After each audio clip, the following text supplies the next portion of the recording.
بسم اللہ الرحمن الرحیم۔ السلام علیکم ناظرین، آج کی ویڈیو میں ہم آپ کو بتائیں گے کہ فرعون کون تھا، اس کی موت کیسی ہوئی اور اب اس کی لاش کہاں پر واقع ہے۔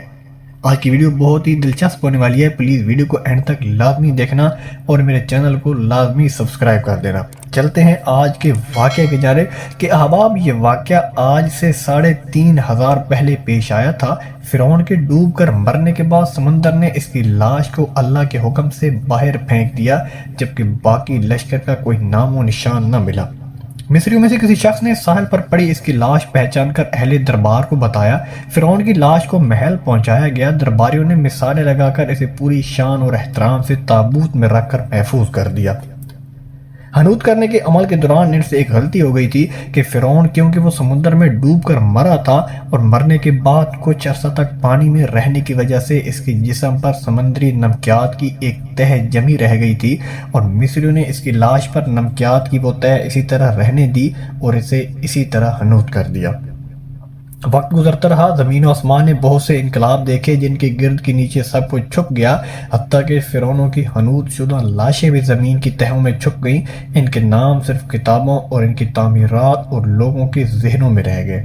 اس واقعے کے 2000 بعد اس دنیا میں اللہ کے آخری نبی حضرت نبی کریم صلی اللہ علیہ وآلہ وسلم تشریف لائے، اور ان پر نازل ہونے والی آخری کتاب میں فرعونوں کے قصے بڑی تفصیل کے ساتھ بیان کیے گئے تھے، اور اسی سلسلے میں اس فرعون کا جسم محفوظ کرنے کی آیات بھی نازل ہوئی تھی، جس کی سچائی پر سب اہل ایمان کا پختہ یقین تو تھا، لیکن وہ سمجھنے سے قاصر تھے کہ اس خدائی کا دعویٰ کرنے والے کی لاش کہاں محفوظ کی گئی اور کیسے اسے عبرت کا نشان بنایا جائے گا۔ ناظرین، 1871 میں مصر کے ایک شہر الفورنیا سے تعلق رکھنے والے غریب اور معمولی چور احمد عبد الرسول کو فرعونوں کی حنوط شدہ لاشوں کی طرف جانے والے خفیہ راستے تک رسائی مل گئی۔ احمد عبد الرسول نوادرات چوری کر کے بیچا کرتا تھا۔ ایک دن وہ دریائے نیل کے کنارے کے قریب تبیسہ کے مقام پر اسی سلسلے میں پھر رہا تھا کہ جب اسے ایک خفیہ راستے کا پتہ چلا۔ وہاں وہ نوادرات کی چوری کے لیے جگہ کھود رہا تھا کہ اسی دوران اسے کچھ لوگوں نے پکڑ لیا اور پولیس کے حوالے کر دیا۔ وہ جس جگہ کو کھود رہا تھا وہاں سے ملنے والے راستے کی جب مسلسل کھدائی کی گئی تو 1891 کو دوسری ممیوں کے ساتھ اسی غرق ہونے والی فرعون کی لاش بھی مل گئی۔ اس کے کفن پر سینے کے مقام پر اس کا نام لکھا ہوا تھا۔ ان ممیوں کو ماہرین قاہرہ لے گئے۔ جب ان ممیوں کا تفصیل سے جائزہ لیا گیا تو فرعون والی ممی، جس پر نمکیات کی تہ سے تصدیق ہو گئی کہ یہ وہی فرعون ہے جسے اللہ تعالیٰ نے پانی میں غرق کر کے بدترین انجام سے ہمکنار کیا تھا۔ یہ بہت بڑا واقعہ تھا۔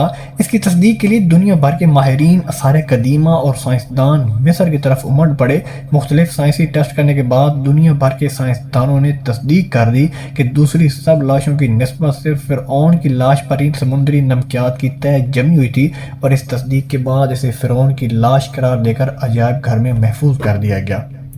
احباب، 1982 میں فرعون کی ممی خراب ہونے لگی تو اس وقت کی مصری حکومت نے فرانس کی حکومت کو درخواست کی کہ فرعون کی ممی کو خراب ہونے سے بچایا جائے، نیز جدید سائنسی ذرائع سے اس کی موت کی وجہ بھی معلوم کی جائے۔ چنانچہ مصری اور فرانسیسی حکومت نے مل کر ممی کو فرانس لے جانے کا انتظام کیا۔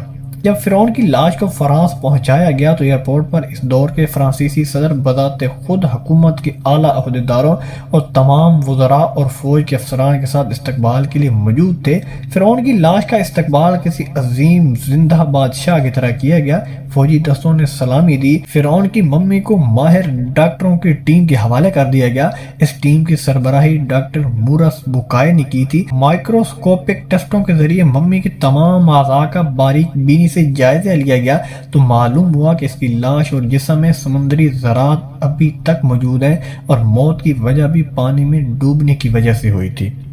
ایک بادشاہ کی موت پانی میں ڈوبنے کی وجہ سے ہو، یہ ڈاکٹر مورس کے لیے حیرت کی بات تھی۔ اس نے اس ممی کے بارے مزید جاننے کی کوشش کی تو اسے معلوم ہوا اس بادشاہ کی موت کے حالات مسلمانوں کے نبی کریم صلی اللہ علیہ وآلہ وسلم پر اتری کتاب قرآن پاک میں تفصیل سے درج ہیں۔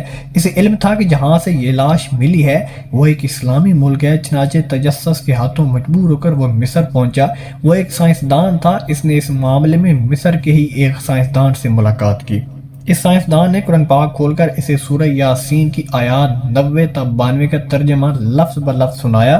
فرعون کا خدائی کا دعویٰ، اس کا پانی میں ڈوب کر مرنا اور پھر پانی سے نکال کر اس کی لاش کا حنوط ہو جانا اور پھر دوبارہ لاش کا ملنا اور پھر اس کی لاش کو جدید سائنسی دور میں دوبارہ محفوظ کیا جانا، سب کا اشارہ ایک جانب تھا، بہت واضح تھا، تجھے بعد میں آنے والوں کے لیے عبرت کا نشان بنا دوں گا۔ فرعون کی لاش ایسے محفوظ کر کے دنیا کے سامنے لا کر رکھ دی گئی۔ ڈاکٹر مورس نے آیات کا ترجمہ سنا تو اسی وقت پکار اٹھا، قرآن سچا ہے، کلمہ پڑھا اور مسلمان ہو گیا۔ احباب، میں امید کرتا ہوں آج کی ویڈیو آپ کو اچھی لگی ہوگی۔